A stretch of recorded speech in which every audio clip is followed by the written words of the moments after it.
Nice to see you. Hi, everybody. Welcome. I think we're going to get started. Thank you, everybody, for coming, and those of you who are joining us on Zoom. And is that okay, not too echoey? Stand back? Okay. And thank you, as usual, to Segue and Artist Space for having us, having Future Poem curate these months. We're going to have two readers today, Laura Mullen and John Keene. Laura's going to read first, and I'm going to introduce Laura. It's my honor to introduce Laura Mullen today. I've had the privilege of knowing Laura for, I think, nearly 20 years, ever since Future Poem published her book Murmur in 2006. It was our fourth year of the press. And Murmur was selected for publication by guest editors Purgita Sharma, Amiel Alcalay, and Jen Hoffer. And I'm still appreciative for them for bringing Laura's work to the Future Poem series. Lately, the Instagram algorithms have demographically predicted that I want to see old movie clip montages including best final scene plot twists.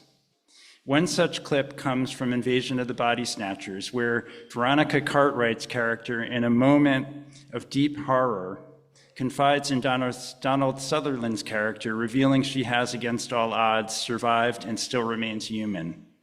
Sutherland, now a pod person, slowly points at her as a remaining non-pod conformist and lets out a horrific, unforgettable shriek. In a recent interview, Mullen discusses the baseline way in which I hear, quote, in which I hear or feel a scream happening all the time, and how poetry becomes the moment where that scream enters language, moving from the impossibility of communication to a place of possibility, where the failure of language might actually become something real. Her newest book, ETC, Out from Solid Objects, plays with possibility of language, beginning with the book's title. At first glance, it reads like a casual shorthand for etc., a kind of flippant gesture. However, it's soon revealed to also be an acronym for Elsie the Cow, the mascot of a famous corporate milk producer that, as she says, like Voldemort, shall not be named, and a central, both allegorical and very real inhabitant of these poems.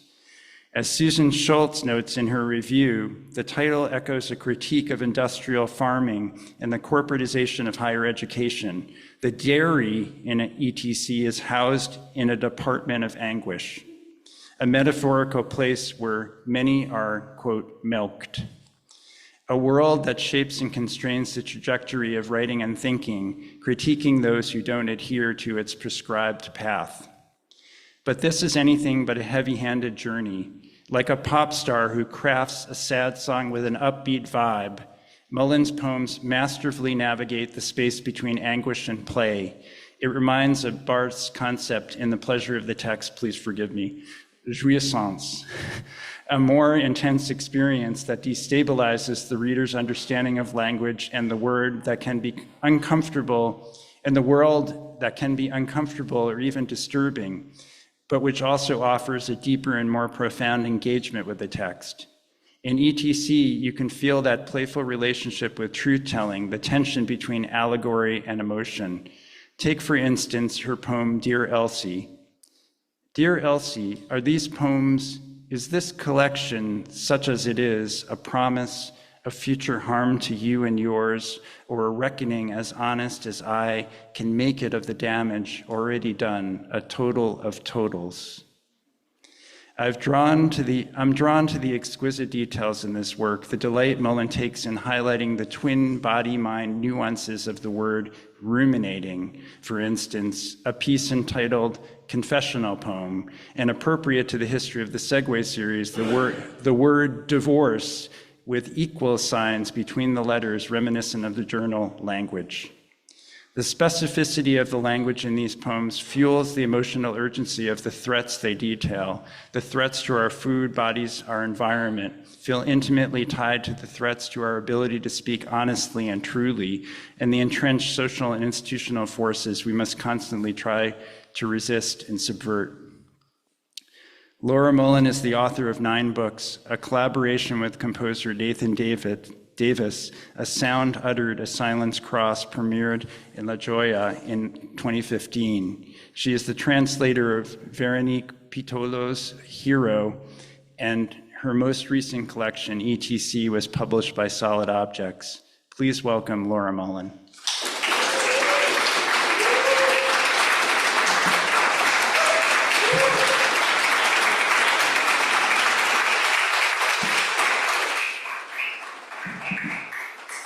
Thank you. Thank you so much, Dan. What can I say? It wasn't going to be an ETC reading. Now I'm like frantically revising what I'm doing. We'll see how this works out. I'm just going to thank Dan for doing the nobody puts baby in a corner thing. I'm going deep there. If you know your Dirty Dancing, you'll know to what I refer. I was ecstatic to be invited to be a part of this astonishingly great series. Thank you all. Thanks for being here, and thank you to the Zoom crowd for being there. So extraordinary. Went to the amazing Rashid Johnson show yesterday at the Guggenheim. Just heart-thrilling all the way through, and he keeps using a reference which looks like an upended leaf or a boat on its tip. And later on, you find out that that is a Venn diagram shape, that it's the intersection between circles. And I just came away from that show with such a feeling of love and the desire to honor the moments when we're all, as it were, in the boat, in the intersecting circle. So crucial at this moment. So I'm going to skip the poem I thought I was starting with and start with a poem from ETC just for the fun of it, because Dan moved me that way. And then I'll go into some new poems.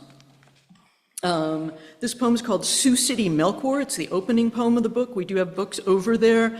And it refers to Archie Wright, who was an activist who did a ton of work in the 1930s to help get dairy farmers a fair price.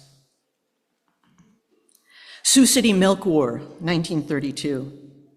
Sing muses, if you will, of what opened once in the spread between what farmers earned for milk and the price consumers paid at the lip of the Depression. Speak of roads shut by mazes of hay bales, hot farmers with shotguns asking drivers their business, and the ditches running white with the poured out milk on this holiday, which was the word used in place of strike.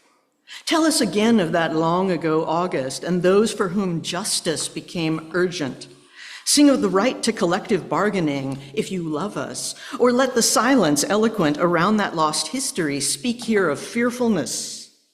Chant the history of hikes and dips in land prices, the diminishing numbers of farms, and remember now the great corporations, wielders of the cease and desist letters, whose names, removed here, we must not take in vain. May the talking flower or satellite dish from which our avatar partially emerges echo the words of Mr. Archie Wright, who saw the small farm as the basis of our democracy and said, to live, you have to think.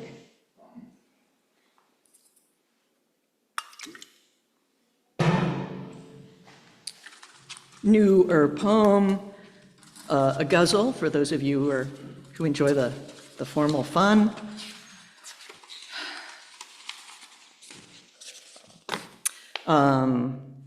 It references a couple of different falls. It references fall 2022, when the school I worked for brought George W. Bush to campus, and fall 2023, when a lot of other stuff happened.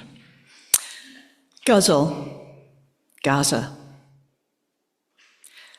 What if the words of a poem could enter flesh, like shrapnel, shatter bone, turn organs to mush? I'd hold my breath. I couldn't bear to smash a living being. Each life is hope made flesh. Some people want to claim honesty's dangerous. Hush. Words alone won't destroy a home or dismember flesh. The college I worked for brought George W. Bush to talk about leadership and character. Newsflash, he has nothing to say about either. Blabbed some trash about art. He's doing oils, daubs of flesh-colored flesh for the veterans we betrayed for revenge and cash. Some people like to pretend to like art and flesh. When I, in October, said I understood the vengeance harsh of the oppressed, the provost said I was no longer flesh of their flesh. I resign, getting bashed in the mosh pit of history among pushing haters desperate to flesh out my punishment, rape her, impoverish, urgent wishes for my ugly death, vows to mutilate my terrorist flesh. I saved the messages and threats, recorded the furious hushed voices hissing, "I will kill you, cunt." One meaning of flesh, verb, is to give, to hound or hawk, dead game, to nosh, to incite it. I was that gobbet of bloody, rotting flesh, a figure of speech. Still, gigs and invitations vanish. So what?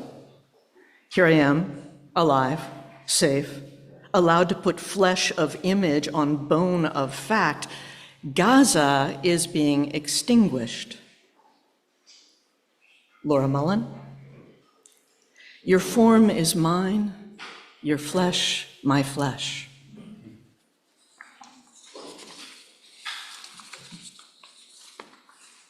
I think I'll make that actually a transition to read a poem from Murmur.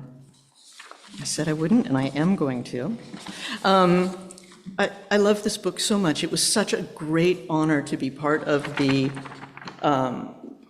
Future Poems series, and I confess I was somewhere recently and found myself saying, yeah, it's probably my best book. Shh, no, you want your best book to be your most recent book, but Murmur is an extraordinarily special project, and if you haven't picked it up, there are a couple copies and I want to recommend it. May I? Can I recommend it? Hey, here's a book you should read. I wrote it. Whatever. All right. In a dream, I speak with my wife. In the dream, I speak to my wife. For, at. In my dream, in this dream. Someone makes the thing slow down, has time to worry about word choice.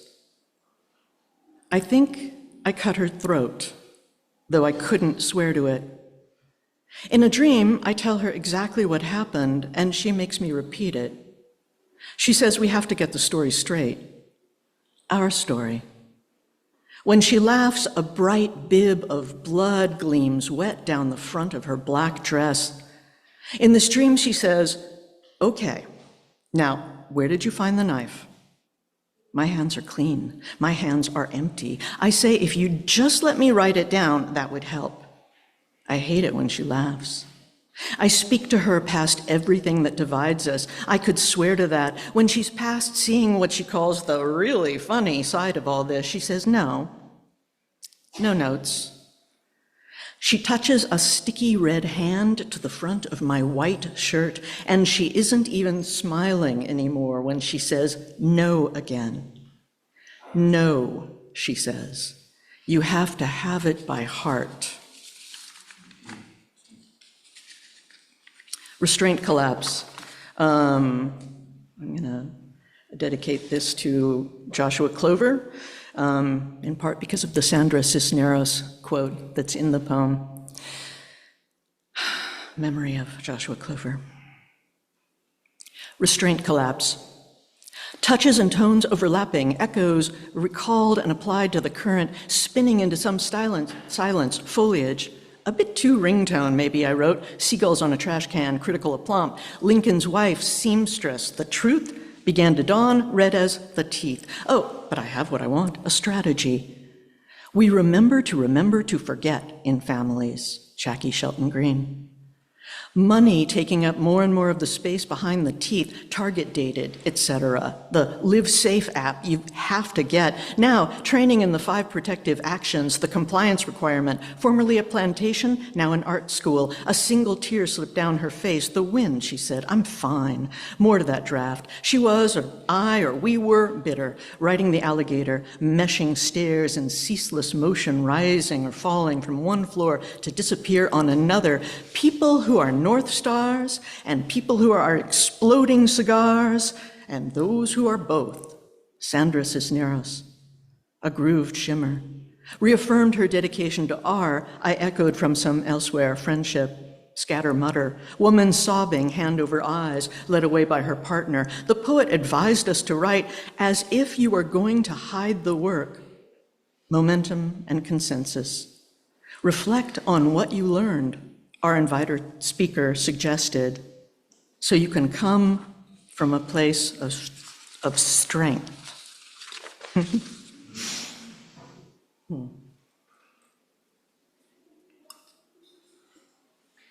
I'll read a poem dedicated to my, actually no, I'll go here to late spring. It's a sonnet, small. So because it's small and it's packing a lot in, I just went before coming here today to the Martha Rosler exhibit at Lelong Gallery. Let me just say, she's the presiding deity over this reading. Fantastic little show of those collages which collapse the boundaries, as we must do at this point. Late spring, 1973, for those of you who've been around, as I've been around, September 11th, 1973 is the coup which kills Allende in Chile. This poem mentions Chile. It also mentions Vietnam. As I say, the title is Late Spring, 1973. I'm down on my knees in the soft red earth, giving a boy a blowjob in the privacy of a lemon orchard. Dark leaves, bright fruit. He had some weed he'd shared. I wanted him to love me. Watergate is a new word. We're coming to the end of our involvement in Vietnam, and we've secretly committed to having our way with the Chilean government. I close my eyes. I've learned to swallow it. We already know we'll need to be passionate about the environment. Subdivisions long ago replaced those groves. We hold each other close when I rise to kiss him, to pour back out this gob of tangy seed I kept in my mouth.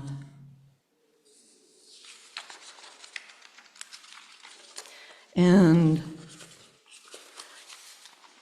a sort of elegy for a dear friend. The title is God's Acre, which is a Moravian graveyard in Winston-Salem. The thing about the Moravians is they bury people according to how they sat in church. Yeah. And all the headstones are exactly the same, these little flat white rectangles. So there's this enormous equality, and you're in the ground as you were in church. I think that's all you need to know. God's Acre for KF 1959, 2023.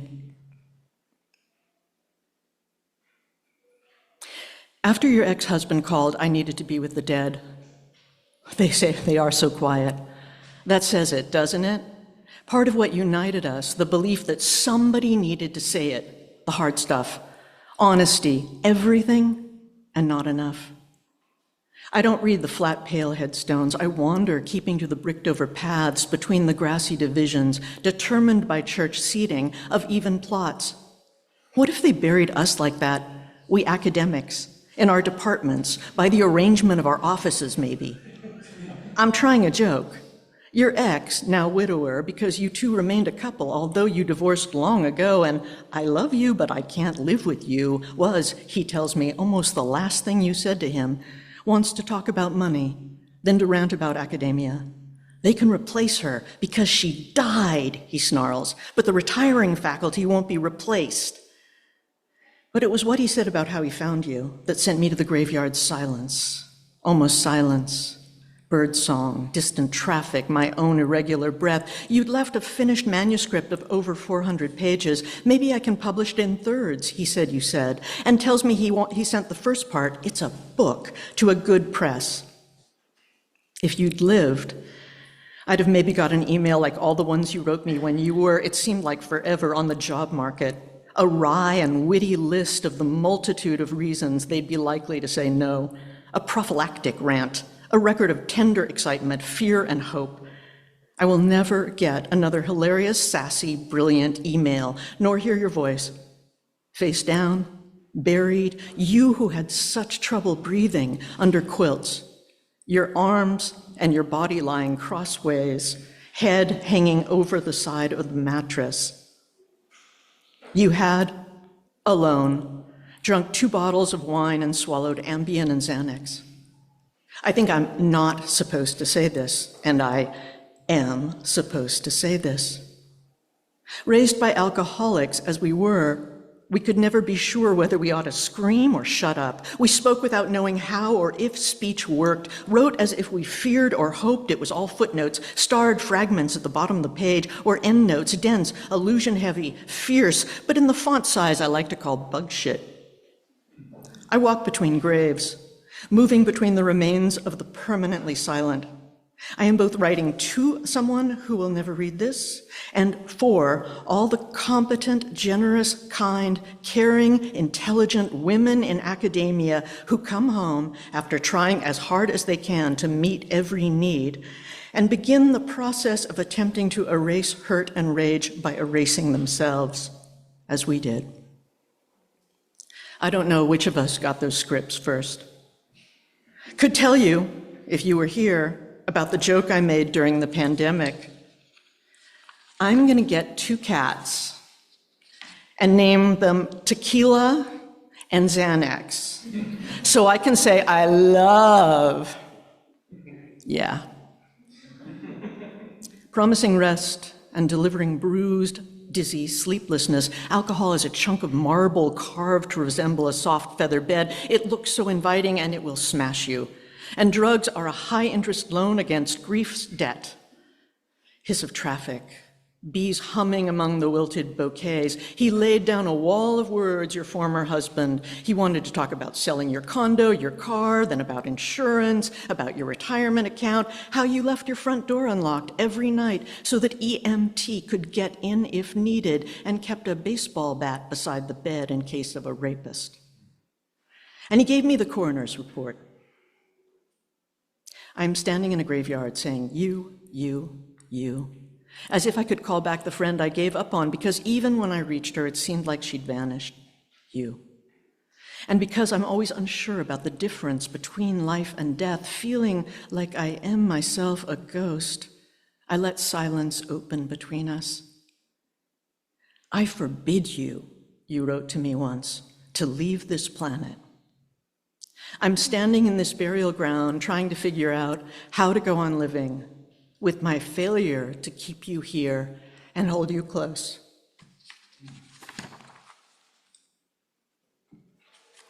Let's see. Sorry, that was the first time reading that, and I'm very glad I got through it without crying. Yeah. Robert Frost used to say no tears for the writer and no tears for the reader, but damn, he didn't mean at a reading. Pull your shit together. Okay, I'm going to read a couple of things from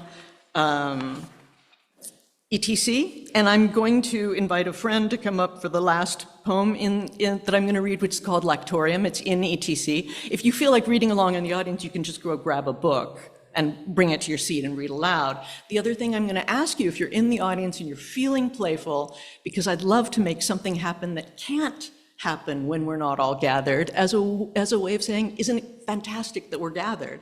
If you feel like it, take a phone and conjure up Paul Celan's Death Fugue, or Todesfuge, and just hold on to that, and then I'll tell you at the right moment what to do with that. But But Rob asked me to check, and in fact, yes, you can get reception in here. All right, a couple of poems, short poems from this. I just wanted to read this one because it's so silly. So the book does spend a lot of time talking about a particular bovine avatar, as it were, or doppelganger. And this is Elsie. That's well, enough said. Elsie's selfies. Always taken from above, as the guy online said. So you have exactly the same angle on her you'd have if she were giving you a blowjob. As if, this cow can't help but add, you were a god or ghost, dead or dad. I dream she is me or I am her. Head in a circle of flames, tongues, long yellow petals. I've already said this, a target, the center of somebody's sad, vicious fantasy life, or at least the rest is silence, by which I mean to say the betraying body has already been erased. We are fixed forever as spokes cow for this white dream tower of ivory and ice we amputated, decorate as warning or admonishment, hoof it in a hurry, we would seem to say. They will devour every inch of you except the end that can talk.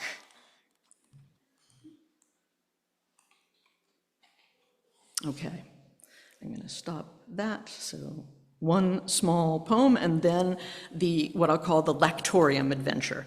The Lactorium is the longest poem at the end of the book, and it is based on Toda's Fuga, so see. All right, but before that, my little intro, and at the end of which I'll cue the second mic, Dan. At the Border Company. Oh, because I should say in this book, I had a hell of a lot of fun with my dyslexia, so that dairy became diary, for instance. Anyway, the Border Company, at the Border Company. In the diary barn, everyone is writing and no one can really talk. What are you working on is the only safe question. I'm working on a book about a cow who goes to space, and you? Oh, great. Count every word, adding white to white. So where does she go?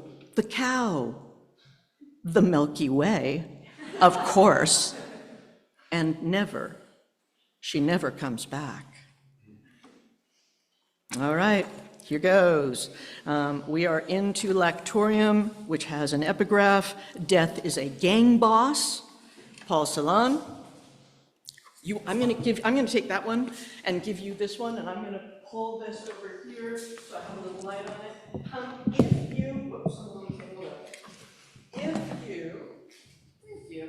All right, wait, this is my fantastic friend, Claire Chase.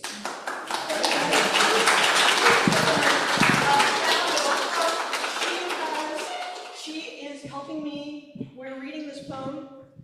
She's reading the poem straight, I'm playing around for the fuck of it. And you, if you feel like playing around for the fuck of it, bring up Toda's Fuga and murmur along in waves as you feel like it. Oh, and you don't need to read it straight, right? You can just like use it like a jazz score. Go through, improvise, scratch that baby.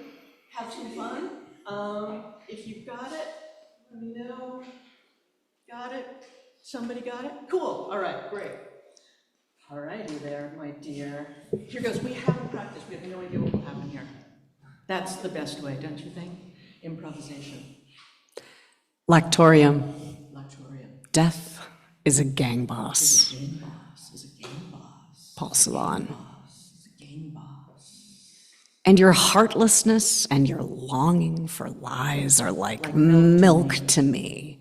And your self-harm and your scapegoating are like milk to me. Like your rage and your unwillingness to pay taxes. Your desire to buy cheap things, these are like milk. And your dirty wars and your drones are like milk to me. Because the words collateral damage and byproduct are so white. And your anxiety and your depression and your plastic and your failure to recognize the guilty above a certain level of influence are all so thick and creamy, and your tolerance for violent injustice. I drink this. I drink this thickness. And your active shooter is like white milk to me. And your racism is a kind of milk. And the killing of children is like milk to me. The body left on the street is like milk. And your sexism is like milk to me. Your rape culture and your protection of the abuser who is white and male is exactly like milk to me. And your adoration of the richest and most powerful is like milk to me. And the years when you fail to work on a cure for the disease because you despise the afflicted, those long decades are like milk to me. And your guns are like milk to me, your precious guns, more precious than anything. And the blood of the dead is like mother's milk to me. This spilling whiteness, the names of the dead and the grieving I go on swallowing, and your protection of corporate interests and banks is like milk to me. And your privatized racism is like milk to me. And your inadequate healthcare system is like milk to me. And your underfunded educational system failing, it's just like milk to me. And the pale word addicted erases everything. And justice has a white bandage poured over her gouged out eyes. And the word undocumented is full of vitamin D. And your Air Force and your Navy are like milk, all the whiteness you pour into trouble spots for stability, spilling out, spreading out, blanking out, and the tears of those sleeping on cardboard and rags under the overpass, salty milk. Because the word homeless is like the word milk. I drink it and drink it. It's like drinking sunlight. It builds strong bones and teeth and teeth. And the phrase, can't hold down a job, is like milk to me. And you're bullying and you're shaming every way you hurt the spirit is like milk to me.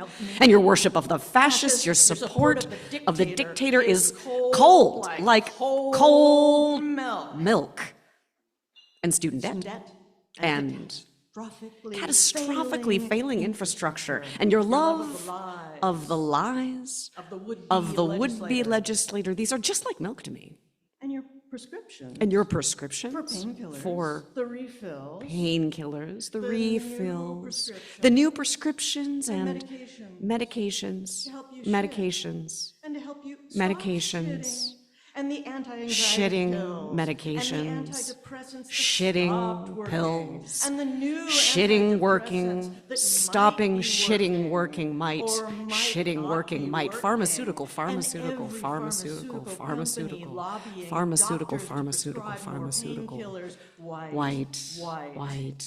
blanked out by your logging and mining and fracking and drilling and every place ruined.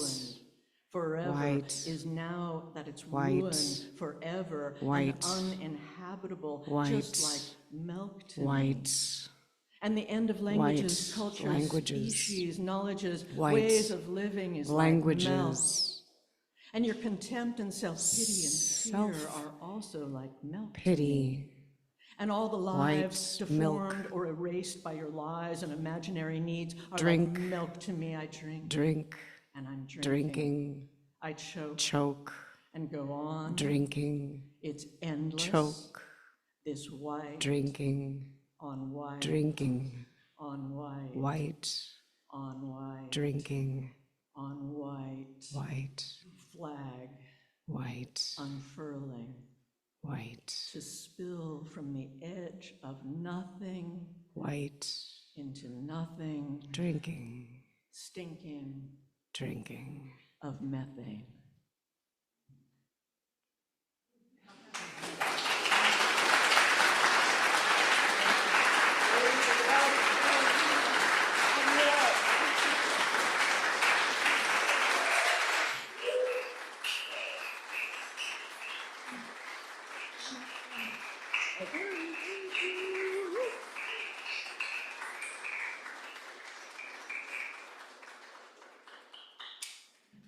Thank you so much, Laura. And we're going to take a very brief 5-minute break. Bathrooms are right out the door to the left. And we're going to come back with John Keene very shortly. Oh, and if you haven't had a chance to donate to the readers, everything goes to the readers. Or if you're on Zoom, there's to tip, those all go to the readers and their books. Thank you.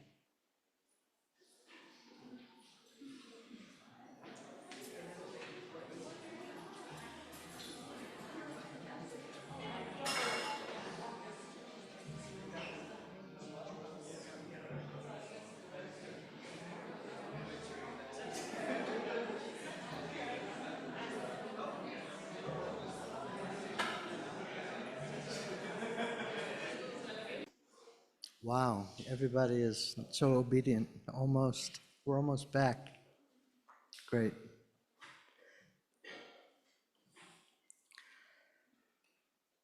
Many of us as writers, readers, are all too familiar with the blurs between poetry, prose, document, and memoir. John Keene's writing transcends and defamiliarizes this blur through the vehicle of style.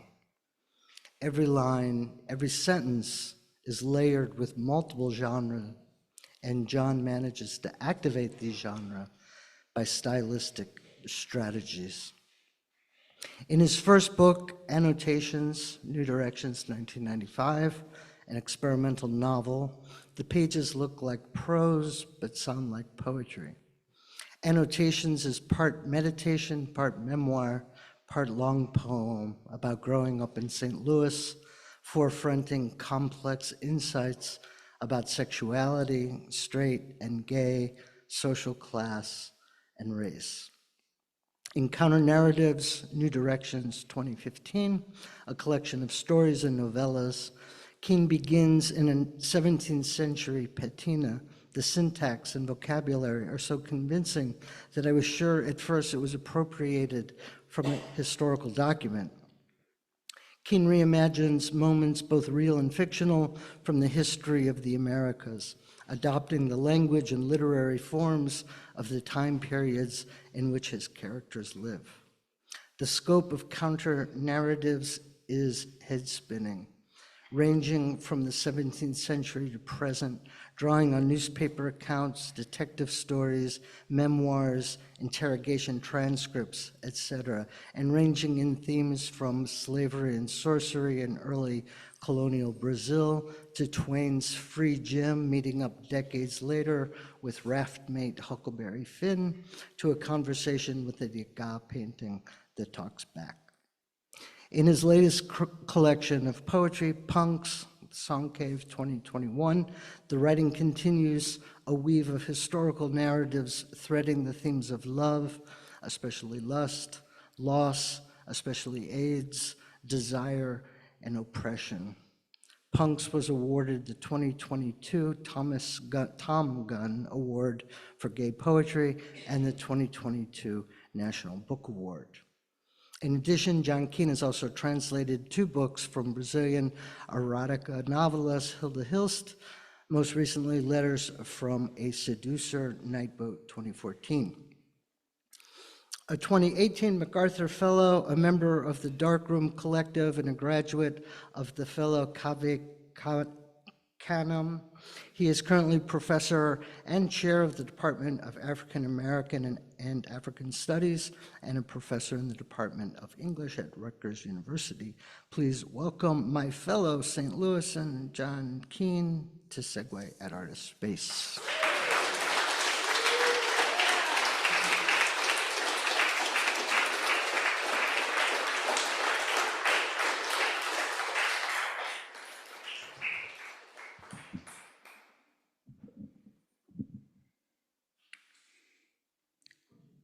There is no poem that can stop the genocide and ethnic cleansing in Gaza. There is no poem that can stop the slaughter in the Congo. There is no poem that can stop the massacres in Sudan.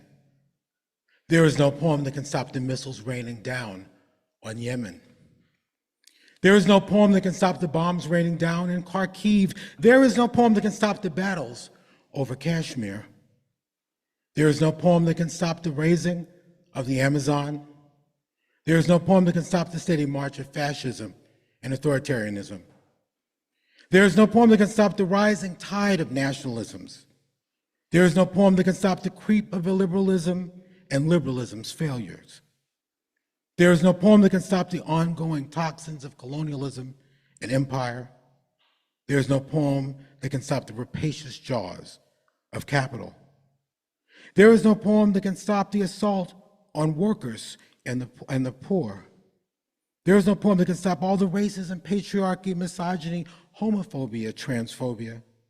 There is no poem that can stop all the ableism and classism. There is no poem that can stop all the depredations of this world, present, past, and future. There is no poem that can stop the monsters and their armies' ravenousness. There is no single poem that can. There is no poem that can. There is no poem. There is no poem. There is a poem. There is a poem we can write born of struggle. There is a poem we can write born of solidarity. There is a poem we can write born of resistance. There is a poem we can write born of courage. There is a poem we can write born of listening. There is a poem we can write born of truth-telling.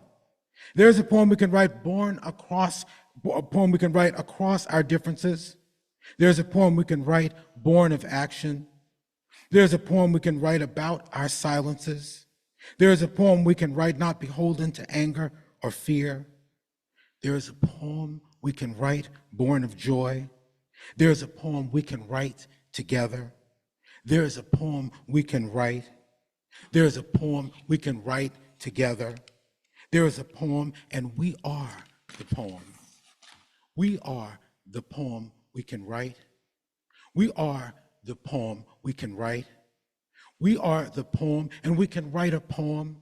We are the poem, and we can write many poems. We are the poems, and we are writing the poems. We are writing the poems. We are writing the poems. We are writing the poems. We can. We are. So I want to thank Laura Mullen. That was an amazing reading. She went first, and it was a beautiful way to set off the reading. Thank you so much to the Segue Foundation, to Rob Fitterman, to Artist Space, to Future Poems, and this reading is in tribute to my former darkroom compatriot, the beautiful, amazing poet Danielle Legros-Georges, who was the poet laureate of Boston for a while, and to Joshua Clover. I'm going to actually switch. Oh, and also Ryan Cook and Aidan Farrell. I meant to mention them both.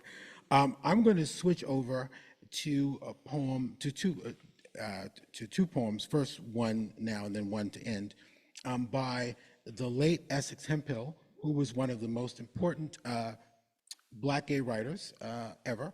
And I co-edited with Robert Reed Farr, who's at NYU, Love is a Dangerous Word, Selected Poems by Essex Hemphill. And I think you can never go wrong by hearing Essex Hemphill. So I'm going to read an Essex Hemphill poem. This poem, appropriately enough, was written many years ago, but it is titled, What Will Be Bombed Today? What will be bombed today? American Cafe at noon, a playground of nappy head. Do you dread your house will cinder and firemen will stand around watching the block burn to the ground like a Salem witch, a nigger in a tree? Did you see, do you dread? Do the papers panic you? Do you sleep with a gun beneath your pillow? What will be bombed today? Rosslyn Tunnel, the A Uptown, another funeral in Soweto, an abortion clinic. And following on that theme, this is a poem I read all the time. So if you've heard me read it, forgive me, but Laura mentioned Salvador Allende, and Allende makes an appearance in this poem. It's called A Report on the What's American About American Poetry Conference at the New School. And this is, is this gonna stay? Okay. A report on the What's American About American Poetry Conference at the New School. We're fed up with tolerance and writing about whores shooting heroin. There are no poets of my generation waiting for something to rebel against. On 137th Street and 7th Avenue, a brother was crossing the street, said, a white silence, which is metaphysical, and a black silence, which is political and social. I am not suffering the language of power behind the poems, only ghosts of Charles Bernstein. He doesn't want to engage the book of Generation X. The beats have already done it, coming from deconstruction and all that French theory. When anybody appears to strike a pose, aren't you the sister who was reading Allen Ginsberg? I come from another context altogether. There is so much vitality there, as you can tell from my accent and shit. But really, it's about living language poetry. To give you another example, a children's game in Orpheus, a children's game in France, songs and gestures are not our origins, Orpheus. I am a mestizo and went to Iowa reclaiming language from the seat of power. 2 white women just resigned, 2 black women who will not be silent. Aren't you the sister who was reading Allen Ginsberg? Can you say something about the history and how you feel this competition over anxieties infects us all? It's a shame the organization sells only so many copies, and a heated discussion ensues because Eros is in there too. We are waiting to rebel against smart bombs and cynicism. Ghosts, poems are ghosts of my generation. Poems are mere ghosts of my generation. There's nothing left behind the words but fragments, rupture, burrows in someone else that's new, beginning with Native Americans, amidst the white middle class. Between the 2 silences, an accident can happen, a difference. It never comes as a work of fiction. Only ghosts are silenced behind the poems with heroin and vernacular, but you are too young to be dropping bombs on Mesopotamia like hip hop to be cynical of the world. You can change hearing Judy Grahn at a woman's gathering, only 1 poem though. Are there any studies overthrowing Allende, erasing differences concerning the audience? We keep coming back to Eliot and Pound to rebel against the street and jazz, Africans in bondage. I think I break behind the poems, an East Coast thing. Only minstrels and whores are our precursors of cynicism. Don't read Generation X, but look for me. Ghosts, translate my absence into language. Speak to power behind the words. Rebel against the silence. Let's see here. Okay, and a companion poem is a little bit more experimental. There are a series of poems in this book. This is from Punks. So I meant to bring books with me, and of course I left them sitting on a shelf. But so I mentioned the Essex Hemphill book. Please go get this. It's from New Directions. It just came out this year, and it's great. And this is Punks from Song Cave, and it came out a few years ago, just a few years ago. So this is from Punks, and this is from this series of poems called Recuerdos. After a brief break it down, a frame shift of material rebellion as model, when old cities were still full with migrants, bebop, synecdochal farms, born of revolt, party unity, before that, poetry, wannabes, writing an imaginary text of love, listening, its roots and antecedents, the history of tradition or its difference, which is not Hegelian. Spheres and blocks later matriculated between one class structure, rupture, and another. Discovering speed as solace through re-entry into theory, my aim and pragmatism not merely instrumental, destiny, not merely instrumental destiny, still call the age, talking Fanon and Robinson, for example, at 25 or 40, if one tallies, independent stories, shifting, my eyes, disguises turn to dialectic, land returned to the resistors, winter reminds us, losing audience or persistence through perspective, games later worked after dark, relentless, Marxists joined, my elusive stints penetrating the autonomous inner suburbs, which amounts to faking, freaking universality without totality, though the goal avoid crossing, overwriting relational blocks, an imaginary broken registry of gestures, testimony lost, which neither one are genre nor the other. James reminds us revisionary practices, death or praxis through possibility, seminal phenomena. Also, my son, borrow fragmentation, sorrow's coming. My daughter, descent, I preach to the following, dissentering over a choir of laughter, where time lies a commodity, fetish, brittle and hardy like candy. And I'm going to shift to music, some musical poems here. And since Rob mentioned we are both from St. Louis, and we were both, the first line in my first book, Annotations, begins, we were born in the same hospital, such as it began in the Jewish hospital of St. Louis. And I had someone say to me, I don't think it's right that you're calling that hospital the Jewish hospital. I said, that's the name of the hospital. That's what it was called, okay? And there was a reason why, okay. But anyway, apostate. So, but since Rob mentioned St. Louis, so this is Miles Davis, who, of course, grew up in East St. Louis, Alton and East St. Louis, right across the river, but St. Louis person. Apostate. Unbroken, yet the pain of lifting your right arm remains unbearable. Some terrible shit going down in your blood. These young dudes trying to be helpful can't understand what you're mumbling, so they nod and painting traces of tired melodies that sicken you to your soul. Where the fuck am I? And when I whisper, that's Miles Davis. Okay. Where the fuck am I? Following whatever it is they think they're hearing because you're a legend, and you recall how astonishing and cruel you once were towards your elders and peers, still are, tearing out thirds from Bird and Diz's circle, cutting lesser trumpeters, scolding trains, strafing tracks by Hayden and Evans, fucking with modal systems, driving that sweet group with Irby and Wayne in the early 1960s, Infusion dropping out, funkulating, walking in late, blowing whether you cared or not, turning your back to the audience when you felt it, chords so cold they would send brothers and Swedish gals into paroxysms because they could never get enough of what you withheld. Now you struggle to copper breath to shape a clean note. Death, keep on stepping. Truth is, they don't know a goddamn thing about Alton, Illinois. They don't know what really went down there between the wives and children, the other women, all those side men whose shadows you carry around inside your harmonies like the tonic and sonata form. What comes around goes around, and payback surely is a bitch you're paying premium right now.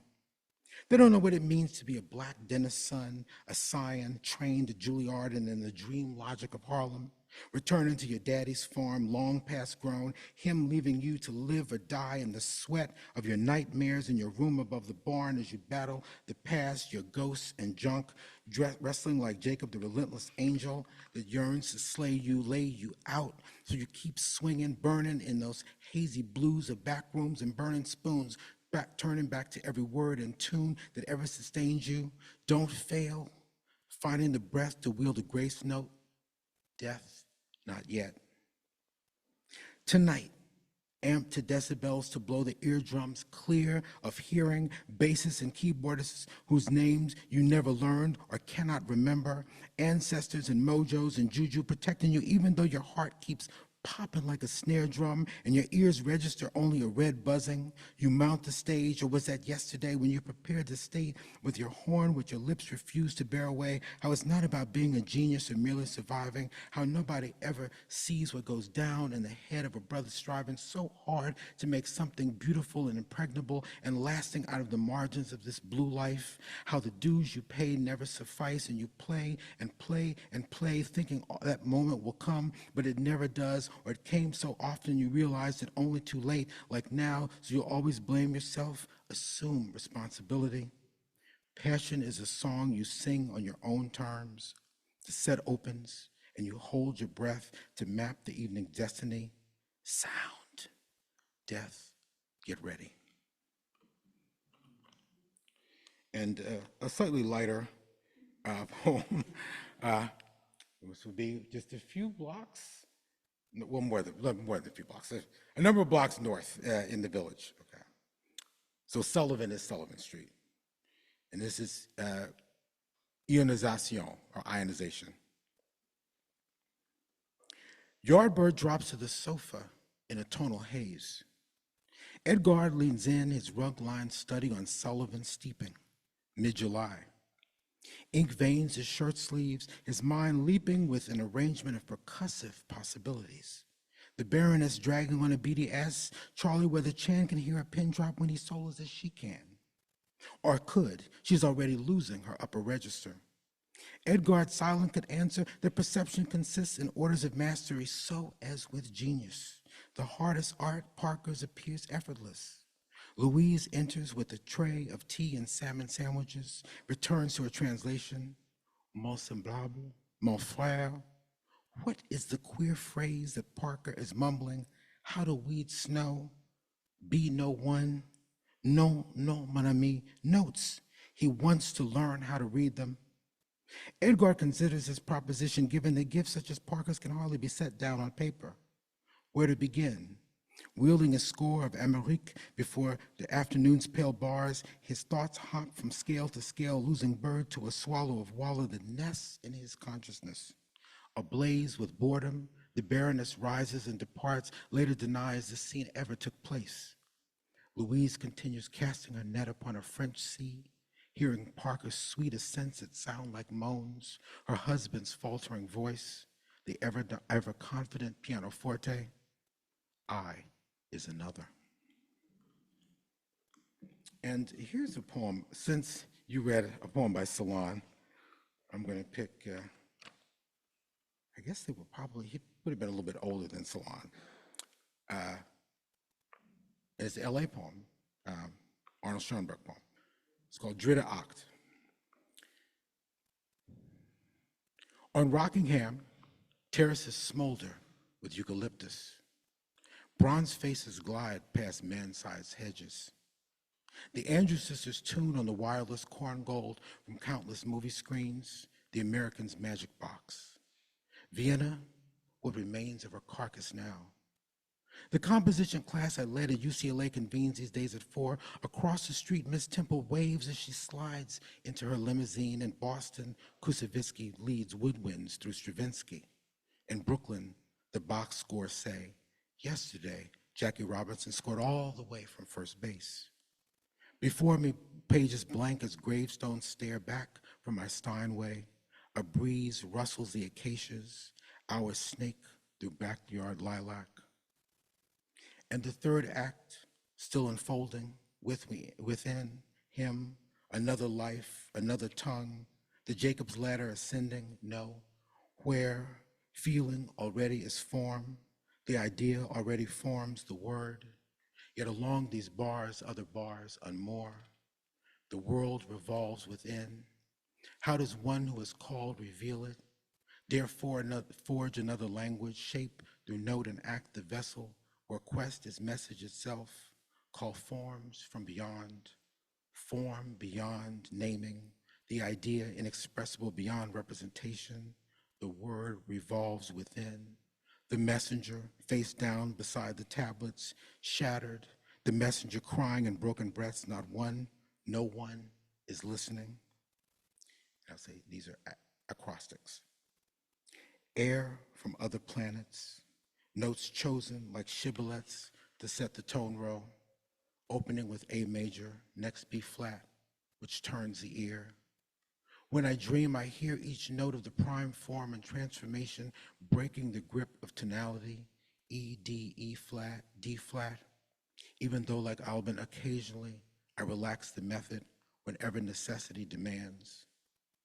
On the kitchen wall, the telephone blares, good morning in English. The milkman calls out to me these hills agleam with summer and winter, the ocean bluer than the Danube or the Spree. These fragments weighing more than any scale can bear, memories pool in mind at nightfall or when the children intruded head out shopping, the 78s asleep in their sleeves, the radio on and staticky, realm neither real nor habitable, quote, where milk and honey flow in the pure idea of the one God will be thought and felt by all.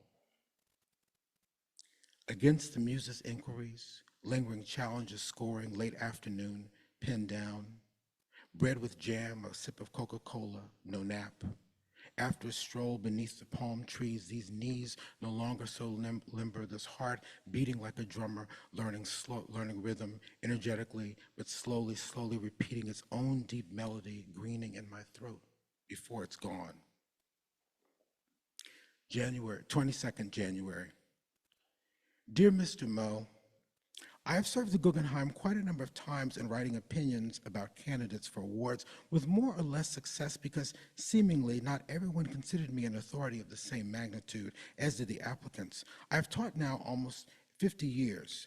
I taught exclusively the most talented young composers. Think of Alban Berg, Anton Webern, Hans Eisler. I feel my life task would be fulfilled only partially if I failed to complete at least those two largest of my musical works, Moses and Aaron, an opera based on biblical themes. Aaron understood that sensuous form captivates the masses. All art entails the transformation of experience. Representation as idea alone is bound to fail. Representation falls before the truly divine. Nevertheless, Moses descends the mountain, tablets in hand. No, thank you, said Levant, too steep the price ordained by the Most High to their idolatrous chants. Only $500, so Shriver stepped in to commission me. Listen to songless songs ringing up to the heavens. Let them revel in the music of the talkies, critics say, draping their gold bars across the prophet's brow, drowning in sugar, or better yet, swinging. For me, some days he despairs his grave wordlessness before the golden calf. So much depends not only upon an ear aware of the cruel idol, the nation state churning in their hearts like the Red Sea surface. Color, but a mind aligned to the patterns within. How to make them see what now remains invisible, he ponders. Harmony, as I have taught it in my Harmonia Lyra. Or hear touched what will unite them into their souls. Opens up new rivers of listening, like spring's torrents. Each day as the heavenly sanction hovers above Moses' choice, ever disclosing how music attunes itself. No one hears his plangent cries, draw water from stone, or speak to God. Nowadays a singer accompanies a string quartet without because they carry the weight of the tablets bringing down the house, as mine once did. Emerging from the clouds and cannot be heard. Eager salesmen ring the bell. Airplanes buzz above. Release me from the torrent of these four trichords, reminding me of the sound of my breathing, my own a rattle, great maker, and allow the notes to settle upon these staves like twilight, grinding on like the secondary dominant, winding towards its end. That is how I shall begin. How then to speak of what hums in the heart of concept, beyond expression, that which is not mere echo but elected, the truth in the way of the idea so revolutionary the prophet abandoned the mountain to proclaim it. Tomorrow, tennis at 11, Odo, the joy again of playing a few sets with Gershwin, dinner with a producer whose avatars are Porter, Rachmaninoff, Benny Goodman, and my Timpani 5 loving American students who only lazily understand that Bach and Beethoven are like our heartbeats, Mahler and Brahms like breathing. This exile that seals the veins with its venom, lost language, silence interminable. A lengthening shadow, which is a neighbor's handyman whistling, the blues wafting below my bedroom window, and sometimes, like him, I feel through the rugs and soil this soul, its terrible trembling. O faith of my father, whose songs I forswore in my youth, do not forsake me now or ever, Pacific sunset deepening to black, as the mind before the eternal, or a freshly inked score, O word, thou word that I lack. And just a few more. So, keeping on the music theme, these were a very different project. These were for an amazing exhibit that went up for the multi-platform artist, Steve McQueen, probably best known for 12 Years a Slave. And he had a exhibit up at Dia Beacon. He's got one, I think, still running at Dia in New York, in New York City, but the Dia Beacon called Bass. So these are a series of pieces about bass. And each piece is headlined by 3 cities, one in sort of Africa, the Triangle Trade, one in Africa, one in Europe, one in the Americas. So I'll just read a few of these. Accra, London, Salvador. Water, its weight, texture, and sound. Springs, rivers, the delta, the sea, churning and calling out its vast road, ultramarine. We crisscrossing soil and sand, forest floors and savannas, which harbor the memories of our footfalls. We in the holes, bodies light as ghosts, carrying the weight of all we can and must remember. We on the boats, bodies heavy as this ever-unfolding tragedy, leaving traces to our cries like beacons in the salt air. Can you hear us? We can hear you over there. The cries that unfold as song beneath the cries are otherwhere. The songs that cry out at a deeper frequency, everywhere. The song cries that stir the fingers to strum the strings of the griot's ground bow, the jelly's ngoni, the bluegrass player's banjo, the blues conjurer's bass and contrabass, those low notes rising to produce not yet music, but what comes before. The bruise and the sound of the wind bearing the tune of the voice as it bends, breaks, bells outward to sky, and sun and shack and moon, not giving in, not surrendering, settling in the bones, wherever we are, we were, we will be, over there, right here, or otherwhere.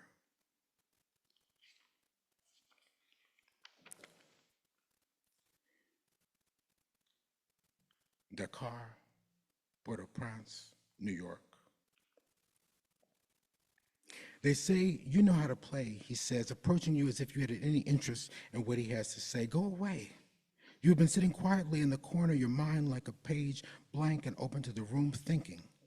What are the words you've been looking for that can capture this experience such that you can recall it a week from now or years later? Poetry. That is where you want to begin, not how do I tell this person to leave me alone and avoid a scene? They say you can play, and if you can best me in a tune, you can keep your life. And if you lose, I'll just take it and whatever's in your pockets. Who is this man? And why would anyone take up his wager? You were thinking, I gave up playing for a reason. Too many horrible things went down. I'm not about to play for these stakes. My debts ain't come due. And now here comes some fool trying to drag me back in. You say nothing, declining with a polite shake of the head. He says, it's not a choice. Let's play. You signal you have no instrument, so he hands you one, an acoustic bass, and you say, a tune? And he says, yes. And you say, any? And he says, yes. And you say, let's flip a coin to see the order. And he says, I always win, but fine. He calls it heads it is, and he goes first, playing a tune so dazzling, you almost cannot pinpoint where it begins and ends in your nervous system. Just that he is drawing blood from the fingerboard and the frets and the bridge, the bass appears to be bleeding. He isn't bleeding. And you shake your head with confusion, and then he ends and turns to you and says, begin. So you listen to the silence and caress the bass and start. And you go down deep in your journey, so low, down a slant and deep in you, you find yourself inside out, and now you can feel the blood coming from your fingerboard and frets and body to these strings singing something terrible and beautiful otherwhere, and you finish with a flourish. Poetry. They start applauding for you, cheering you, calling out your name, and you hear it, and you hear him saying, I always win, but you got me this time. You can have your life and your music and your words. And he heads out into the night, and you realize the song you played has the same title as the words you were looking for. Tonight I won the game and beat the devil. I'll do one more. Ile Ife, Paris, New Orleans. Hip to hip, moving as sleekly as a flame descending a wick, one heart against another, beating to the beat, step in step, thigh on thigh, and the brown eyes peering into a dream of endless possibilities, slow jams, rooms full, couples inhaling the fragrance of friendship, love, happiness, togetherness, or whatever rages outside can't get in. War, hatred, racism, misogyny, homophobia, transphobia, classism, colonialism, empire. The beats stand firm against the door, and the rhythm on its multiple frequencies flows through the walls, brings them along, this swaying back and forth across the floor, each one in sync as the night sheets the window panes, and the heat rises like angels from their bodies, hovering above and watching and blessing them. Let this moment hold their indivisibility and solidarity and mystery, their infinite resistance, their hope, their love. And I'll end with another Essex hymnal poem. And this is another one. Okay, this is, I'll just read you the title. U.S. planning to wage war in space. The Washington Post, 1/10/1977. We have yet to correctly name all the wreckage. Some still wait in line for their elbows, for their fingers that once wore wedding rings, for the speech to sprout in their throats again like buds on a barren bush. We have yet to bear sons in the gaps and in the silences of misplaced fathers. There is loose talk of arming the constellations with machine guns, of digging trenches in clusters of stars. The plans call for camouflaging the planets. Even the docile moon must make a decision to move right or left. Thank you very much.